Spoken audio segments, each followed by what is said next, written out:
नमस्कार, मैं हूं इंदु आहूजा और आप सभी का स्वागत करती हूं हमारे इस YouTube चैनल इंदु जी के रेमेडीज़ पे। आप सभी को दशहरे की बहुत बहुत मुबारकबाद। Happy Dussehra to you all. और ये बहुत ही अच्छे दिन थे। नवरात्रे हमने एक साथ मनाए। किस तरह से सभी लोगों ने मेरे साथ जो खेतरी थी उनके फ़ोटोग्राफ शेयर किए, हैप्पीनेस बाउल के फ़ोटोग्राफ शेयर किए। Thank you very much. वो टीम ने सारे फ़ोटोग्राफ्स मेरे साथ शेयर किए थे, तो वो सारे फ़ोटोग्राफ्स मैंने देखे और बहुत ही सुंदर सुंदर खेतरी सबकी बनी है। बहुत तहे दिल से मैं शुक्रिया करती हूँ। चलिए अब हम बात करेंगे दशहरे के उपाय पे। यूजुअली जो दशमी है वो है कल, ठीक है, यानी कि रविवार वाले दिन आ रही है 25 अक्टूबर को। लेकिन बंगाल में 26 अक्टूबर को दशमी मनाई जाएगी।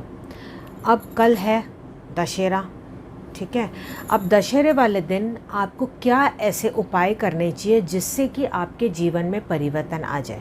आपको तो पता ही है दशहरे वाला दिन क्या हुआ था, राइट। असत्य पे सत्य की जीत हुई थी, राइट। उसी प्रकार से हमारा ये जीवन भी है। हमारे जीवन में इस प्रकार से ये उथल पुथल आती रहती है। हर एक कोई अपनी अपनी ज़िंदगी को अपने अपने तरीके से लड़ रहा है और ये हकीकत है कि हर किसी को अपनी ज़िंदगी खुद ही लड़नी है। भले कोई भी रास्ता उसमें आपको बता सकता है कि हाँ इस डायरेक्शन में जाएं, आप ऐसा करें वैसा करें, लेकिन फाइनली करना किसको है? करना आप ही को है। जो भी कर्म है वो करने आप ही को है। जो भी आपको उसके फल मिलेंगे वो किसको मिलेंगे? वो आप ही को मिलेंगे, क्योंकि कर्म तो आपने किए ना, तो फल भी आप ही को मिलेंगे, राइट। तो अब सबसे पहले मैं आपको उपाय बता देती हूँ और फिर उसके बाद मैं अपने लाइफ का एक्सपीरियंस भी आपके साथ थोड़ा सा शेयर करूँगी, ठीक है। तो सबसे पहला उपाय जो आपको करना है वो ये है कि कल आप ज़रूर से अपने पूरे घर में कपूर का धुआं ज़रूर से कीजिएगा। यूजुअली आप करते भी होंगे, लेकिन कल आप 2 बार कीजिएगा। प्लेन कपूर आप ले लेंगे तो भी ठीक है, नहीं तो जो मैंने पहले वीडियो में मैजिकल मिक्सचर बताया हुआ वो भी आप ले सकते हैं। तो आप अपनी इच्छा अनुसार आपको ये कपूर लेना है और पूरे घर में इसका धुआं करना है। कल पूरे दिन में 2 बार आपको ये उपाय करना है। और जब आप ये कपूर जला के जब आप दुआ करेंगे तो आपको मन में क्या बोलना है? जय श्री राम, जय श्री राम, जय श्री राम, जय श्री राम। बस यही मन में जाप आपको करते चले जाना है। और साथ ही साथ आप बोल सकते हैं जय श्री हनुमान, जय श्री हनुमान। तो आप बोलेंगे जय श्री राम और जय श्री हनुमान। आप चाहें तो आप जिस भी गुरु को या भगवान को मानते हैं आप उनका भी नाम ले सकते हैं। दूसरा उपाय आपको क्या करना है? एक बेदाग नींबू लेना है, उसको बीच में से आप काट लेंगे, उसका रस आप पूरी तरह से निकाल लेंगे। रस आप अपने खाने में इस्तेमाल कर सकते हैं। अब जो छिलका बचा उसको आप उल्टा कर देंगे, ठीक है। जो 2 हिस्से हैं ना उसको आप उल्टा कर देंगे तो वो एक कटोरी की तरह बन जाएगा। अब आपको क्या करना है? उसमें सरसों के तेल का दिया जलाना है। ये 2 दिए आप जलाएंगे। एक दिया आप जलाएंगे अपने घर के दरवाजे के बाहर, यानी कि जब आप दरवाजे के बाहर की तरफ जा रहे हैं, आप अंदर खड़े हैं और चेहरा आपका बाहर की तरफ है, तो वो राइट साइड पे यानी कि दाहिने साइड पे आपको ये जलाना है एक दीपक। अगर बाहर इनकेस आप नहीं जला पाते कोई बात नहीं, आप अंदर की तरफ जला दें, लेकिन दरवाजे के राइट साइड पे आपको जलाना है जब आपका चेहरा बाहर की तरफ होगा।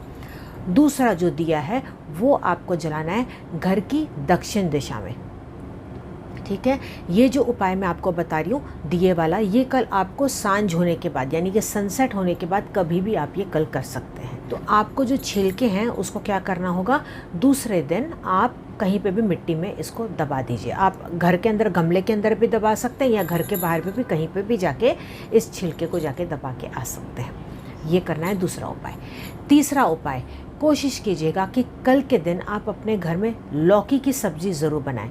लौकी की सब्ज़ी, लौकी जिसको कि दूधी भी बोलते हैं, ठीक है। या तो आप उसकी सब्ज़ी बना लें, या तो आप उसका हलवा बना दें, या उसका पराठा बना लें या कोफ्ते बना लें। किसी ना किसी तरह से कल कोशिश कीजिएगा कि लौकी आपके घर में बने और लौकी की सब्ज़ी आप ज़रूर खाएं। लेकिन अगर आप नहीं खा पाते कोई बात नहीं, मैंने आपको ये उपाय बताएं, इसमें से जितना आपको कंफर्टेबल लगता है उतना आप उपाय कीजिएगा। और वाटर थेरेपी तो कल आप ज़रूर से कीजिएगा। आप सर्च कर सकते हैं water therapy Indu Ahuja, water therapy, और ख़ास तौर पे स्माइलिंग वाटर थेरेपी तो कल के दिन आप ज़रूर से कीजिएगा। देखिए जैसे ही आप ये करेंगे ना, इमीडिएट आप अपने अंदर एक कॉन्फिडेंस महसूस करेंगे। आपको लगेगा कि पता नहीं क्या आपके अंदर एक चेंजेस आ रहा है, पॉजिटिव फील आप महसूस करेंगे। ये ज़रूर से आप कीजिएगा। जो मेरे पुराने दर्शक हैं वो जानते हैं कि इसका एक्सपीरियंस कितना अच्छा होता है, उन्होंने कमेंट सेक्शन में बताया भी है। चलिए अब मैं आपको बताती हूँ जीवन की हकीकत, जो आप लोगों के साथ भी होता होगा। ये हकीकत है, देखिए मेरे साथ भी हुआ है और आप लोगों के साथ भी हुआ ही होगा। ऐसा होता है ना कि बहुत लोग या तो जेलसी में कई बार कुछ बोल जाते हैं, या आपको ताने मारते हैं, या आपको नीचा गिराते हैं, या बुरे बुरे शब्द आपको बोलते हैं कि तू तो ऐसा है, तू तो वैसी है, तेरे से ये काम नहीं होता, या मिस्टेक्स निकालते रहते हैं, राइट।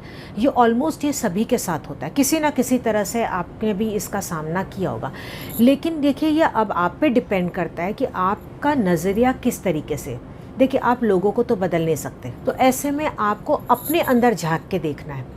अब आपको मैं अपना यहाँ पे एक्सपीरियंस एक छोटा सा शेयर करती हूँ जो हकीकत है, और मुझे तो इससे लाइफ में बहुत सारे पॉजिटिव चेंजेस आए हैं। हो सकता है देखिए आपकी भी लाइफ में पॉजिटिव चेंजेस आए। मैंने इसको बहुत ही ज़्यादा पॉजिटिव ले लिया। मैं आपको बताती हूँ, जब मैं टीवी शो में काम किया करती थी तो वो मेरे लिए आसान नहीं था। ऐसे लोगों को लगता है कि अरे टीवी शो में आ गए, चलो स्क्रिप्टिंग हो गया, बोल दिया। नहीं, वहाँ पे कुछ भी स्क्रिप्टिंग नहीं होता था। इनफैक्ट वहाँ पे जो डायरेक्टर थे, हमारे जो प्रोड्यूसर थे, उन्होंने क्या बोला था, अब हम कैमरा ऑन करने जाएंगे और ये ठीक 1 घंटे बाद ये कैमरा ऑफ होगा। ये लाइव शो है, हमें आपके एस्ट्रोलॉजी के बारे में बिल्कुल भी नॉलेज नहीं है, हमने आपके ऊपर पूरा ये सरेंडर किया, अब आपको ये हैंडल करना है पूरा। खांसी आए, कुछ भी आए उसमें, या आप अटक भी गए तो वो आपका लुकआउट है। जो भी आप करोगे वो स्क्रीन पे आपको सामने लोग देख पाएंगे, उसमें कुछ भी एडिटिंग नहीं होगा। ये एक बहुत ही बड़ा मेरे लिए लाइफ में चैलेंज था। इसको मैंने एज अ पॉजिटिवली लिया, इस पर मैंने बहुत वर्क करना शुरू किया। मेरे लिए ईजी नहीं था। मैंने काफ़ी अपनी हिस्ट्री मैंने अपने वाटर थेरेपी में बताई हुई है, तो आगे मैं आपको बताती हूँ थोड़ी बहुत जो मेरे को आगे दिक्कत आई थी। देखिए जब मैंने पार कर लिया था 3 महीने बाद, जब हम लोग कुछ ही लोग बचे थे, तो उसमें क्या हुआ था, जब मैं एपिसोड कर रही थी तो वो एपिसोड के जो स्कोर्स थे वो अच्छे जा रहे थे। तो अच्छे जाने की वजह से क्या हो रहा था, लेकिन उसमें बहुत लोग मुझे ये कमेंट्स देते थे, कोई लोग बोलते थे, कोई लोग पीठ पीछे बोलते थे, लेकिन वाया वाया मुझे बातें पता चलती थी। उसमें क्या बोलते थे कि अरे इसको तो नॉलेज ही नहीं है, ये तो ऐसे किताबों में से पढ़ के ये आ गई है, किताबों में से पढ़ के बस बता रही है, बस यहाँ से देख लिया, वहाँ से देख लिया, बस इसने बोल दिया, इसको कुछ भी नॉलेज नहीं है, ये बस ऐसे उल्लू बना रही है, कुछ काम तो होने वाले हैं नहीं। पर मैंने क्या किया, इस बात को इग्नोर किया। क्यों इग्नोर किया, मैं आपको बताती हूँ। मुझे अपने ऊपर पूरा कॉन्फिडेंस था, मुझे अपने पे घमंड नहीं था, लेकिन मुझे कॉन्फिडेंस था। क्यों कॉन्फिडेंस था, क्योंकि मैं सच के रास्ते पे थी। हाँ, अगर मैं वाकई में ये चीज़ कर रही होती तो मैं डरती कि हाँ ठीक है, मेरा कॉन्फिडेंस हिल जाता, लेकिन मैंने ऐसा कुछ भी नहीं किया था। क्यों, क्योंकि बचपन से ही मैंने बहुत कुछ लाइफ में देख लिया। बहुत छोटी उम्र में ही मैंने बहुत उतार चढ़ाव देख लिए। ओवरऑल आप किसी भी आप फील्ड में ले लो, मैंने बहुत स्ट्रगल किया है लाइफ में, बहुत ज़्यादा उतार चढ़ाव देखे हैं। ईजी नहीं था मेरे लिए वहाँ पे आना। इसको मैंने किस तरीके से माना कि रोड पे जो आपके स्पीड ब्रेकर आते हैं ना, तो आप क्या करते हो, अगर आपका ध्यान नहीं होगा तो क्या होगा, गाड़ी अचानक से उछल जाएगी, राइट। उसमें एक्सीडेंट भी हो सकता है, आपके सर पे भी चोट आ सकती है, हो सकता है कि नहीं। लेकिन अगर आप अलर्ट होके आप चलाते हो गाड़ी, ध्यान दे के आप चलाते हो, तो आराम से आप अपनी स्पीड स्लो कर दोगे और फिर आप उसको पार करोगे। बस उसी तरीके से हमारी ये लाइफ होती है। हमारी लाइफ में उतार चढ़ाव आते रहेंगे, आपको डरना नहीं है, आपको अपने ऊपर कॉन्फिडेंस बनाए रखना है। अब मुझे कॉन्फिडेंस था कि मैं सच के रास्ते पे हूँ, मुझे पता था कि मुझे एक्सपीरियंस है ये लाइफ का। और सबसे बड़ी बात, मेरे माता पिता ने हमेशा मुझे यही बात की सीख दी कि इंदु जो भी हो जाए ना, तू सच के रास्ते पे चलना। कुछ भी हो जाए, लोग आएंगे तुझे नीचे गिराएंगे, तुझे कुछ ना कुछ बोलेंगे, तुझे ध्यान नहीं देना है, तुझे अपने सच के रास्ते पे चलना है। तुझे अपने ऊपर कॉन्फिडेंस होना चाहिए कि हाँ जो तू कर रही है वो राइट कर रही है। अगर राइट तू कर रही है तो तुझे डरना नहीं है, तेरे अंदर वही चीज़ कॉन्फिडेंस तुझे दिलाएगा। ये मेरे माता पिता ने मुझे हमेशा सिखाया। मेरे पापा से मैंने काफ़ी कुछ नॉलेज लिया। मेरी मम्मी ही ना मेरे शोज़ की सबसे बड़ी फ़ैन है, सबसे बड़ी फ़ैन है। वो मेरा हर एपिसोड बहुत ज़्यादा ध्यान से देखती थी, और जब वो देखती थी ना तो इंदु तूने यहाँ पे ना ये गलती की, देखो इस तरीके से नहीं बोलना चाहिए। देख मुझे ही समझ में नहीं आया तो बाकी जो लोग हैं उनको कैसे ये बात समझ में आएगी। कितने सारे सवाल उनके मन में आ सकते। तो ये जो सिंपल भाषा में समझाती हूँ ना, ये मम्मी की वजह से मैं सीखी। मैंने बोला हाँ ये बात तो राइट है, जब मैं ही नहीं समझ पा रही हूँ तो मैं समझाऊँगी क्या, और जब मेरे घर वाले नहीं समझ पा रहे तो बाकी जो ऑडियंस है वो कैसे समझ पाएगी, क्योंकि सबकी सोच अलग अलग होती है। कोई बहुत जल्दी पिकअप कर लेता है, कोई जल्दी से पिकअप नहीं कर पाता। तो जितना हो सके मैं कोशिश करती हूँ कि आराम से सिंपल लैंग्वेज में ये समझाऊँ। ठीक है, ये तो हुई मम्मी की बात। मम्मी ने तो मुझे पॉजिटिवली बताया, लेकिन काफ़ी लोग थे जो मुझे नेगेटिवली बोलते थे, लेकिन मैं उसका ध्यान नहीं देती थी, क्योंकि मुझे पता था कि जो कर रही हूँ मैं सही कर रही हूँ, मैं दिल से कर रही हूँ, मैं मेहनत से कर रही हूँ काम, और उसमें पूरी सच्चाई है। बस ये चीज़ की वजह से मैं आगे बढ़ती चली गई। अब आपको मैं एक और चीज़ बताती हूँ। हर बार ज़रूरी नहीं कि आपको जो कमेंट्स आएंगे वो नेगेटिव ही आएंगे। कई बार हो सकता है कि वो आपके अंदर भी गलती हो। हाँ, मेरे अंदर भी गलतियाँ होती हैं, और आज भी मुझे पता है कि मेरे अंदर काफ़ी गलतियाँ हैं जिसको मुझे सुधारना है। अगर ऐसा होता तो मैं भगवान ही बन जाती। मैं भी इंसान हूँ, भले मैं स्टेप बाय स्टेप आगे बढ़ रही हूँ, लेकिन अभी भी बहुत कुछ सीखना बाकी है, और अभी भी मैं गलतियाँ करती हूँ जिसको मुझे सुधारना है। मैं अभी भी पूरी तरह से परफेक्ट नहीं हूँ। अभी आज ही की बात बताती हूँ। रिसेंट आज ही मुझे सुबह वीडियो में कमेंट आया था। क्या कमेंट आया था कि पहले हिंदी तो आप शुद्ध बोलना सीख लीजिए, उसके बाद आप यूट्यूब पे आइए। आप बताइए, इसको उन्होंने जो लिखा वो राइट ही लिखा, बहुत राइट लिखा, भले उनका तरीका कैसा भी हो, लेकिन उस बात का मैंने बुरा नहीं माना। हाँ, मैं हिंदी पूरी तरह से शुद्ध नहीं बोल पाती, क्योंकि बचपन से ही मैंने काफ़ी सारी लैंग्वेजेस बोल दी। कभी मैं मराठी बोल देती थी, कभी मैं हिंदी बोल देती हूँ, कभी मैं इंग्लिश बोल देती हूँ, कभी मैं सिंधी में भी बात कर लेती हूँ। तो उस वजह से मेरी वो जो लैंग्वेज है वो उस तरीके से हो गई, जिसको मैं कोशिश कर रही हूँ कि मैं पूरी तरह से शुद्ध करूँ।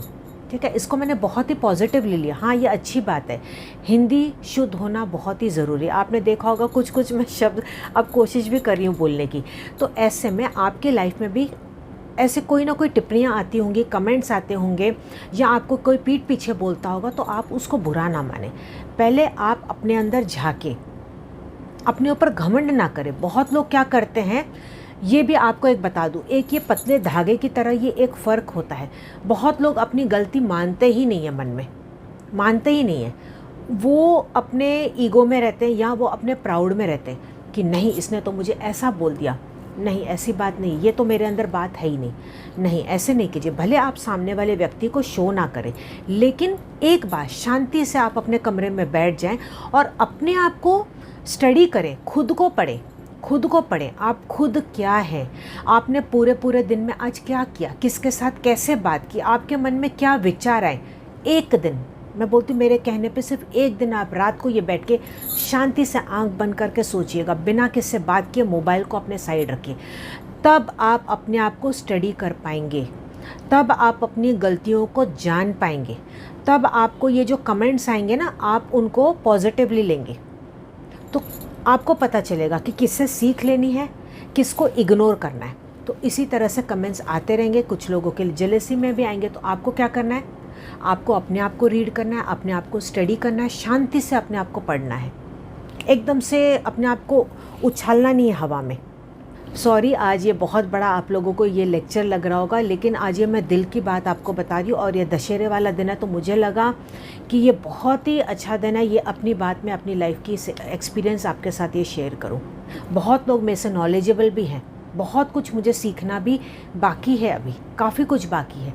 लेकिन जो जो मुझे आता है, मैं ऐसा लगता है कि वो सारी चीज़ें मैं आप लोगों के साथ शेयर करूँ, दिल से शेयर करूँ, ताकि जो मैंने लाइफ में प्रॉब्लम्स देखी है ना, एटलीस्ट वो जो आपकी प्रॉब्लम्स है उसको मैं अपने एक्सपीरियंस के साथ कम तो कर पाऊँ। तो ये बस मेरी एक पहल है, मेरी एक कोशिश है, और मैं उम्मीद करती हूँ कि इसमें आप मेरा पूरा साथ देंगे, और बस उसी प्रकार से आप अपना प्यार मुझ पर बरकरार बनाए रखेंगे। अगर दिल से आपको ये मेरा वीडियो अच्छा लगा ना, तो इसको थम्स अप, लाइक ज़रूर कीजिएगा, शेयर ज़्यादा से ज़्यादा कीजिएगा। देखिए, बाकी लोगों की भी हो सकता है इस तरह से मदद हो पाए। और हाँ, मेरे चैनल को सब्सक्राइब ज़रूर से कीजिएगा, क्योंकि काफ़ी जो व्यूअर्स हैं मेरे वीडियो को लाइक भी कर रहे, कमेंट भी कर रहे, लेकिन मैंने जो अभी सर्वे किया उसमें मुझे पता चला कि 60% लोगों ने सब्सक्राइब अब तक मेरे चैनल को नहीं किया है।